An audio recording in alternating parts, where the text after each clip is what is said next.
أعوذ بالله من الشيطان الرجيم. بسم الله الرحمن الرحيم. لا أقسم بيوم القيامة ولا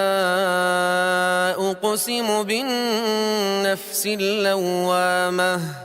أيحسب الإنسان أن لن نجمع عظامه بلى قادرين على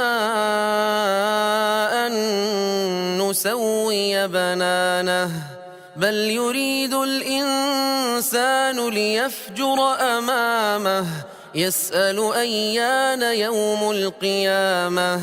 فإذا برق البصر وخسف القمر وجمع الشمس والقمر يقول الإنسان يومئذ أين المفر كلا لا وزر إلى ربك يومئذ المستقر ينبأ الإنسان يومئذ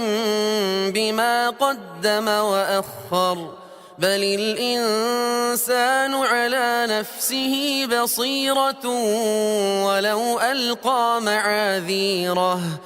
لا تحرك به لسانك لتعجل به إن علينا جمعه وقرآنه فإذا قرأناه فاتبع قرآنه ثم إن علينا بيانه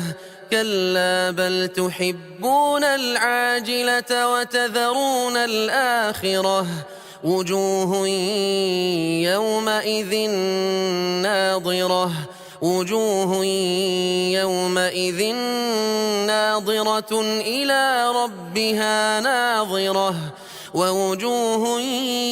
يومئذ باسرة تظن أن يفعل بها فاقرة كلا إذا بلغت التراقي وقيل من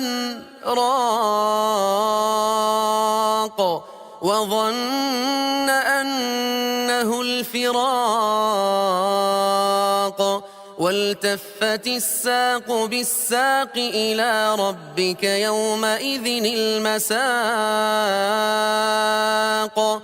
فلا صدق ولا صلى ولكن كذب وتولى ثم ذهب إلى أهله يتمطى أولى لك فأولى ثم أولى لك فأولى أيحسب الإنسان أن يترك سدى ألم يك نطفة من مني يمنى ثم كان علقة فخلق فسوى فجعل منه الزوجين الذكر والأنثى أليس ذلك بقادر على أن يحيي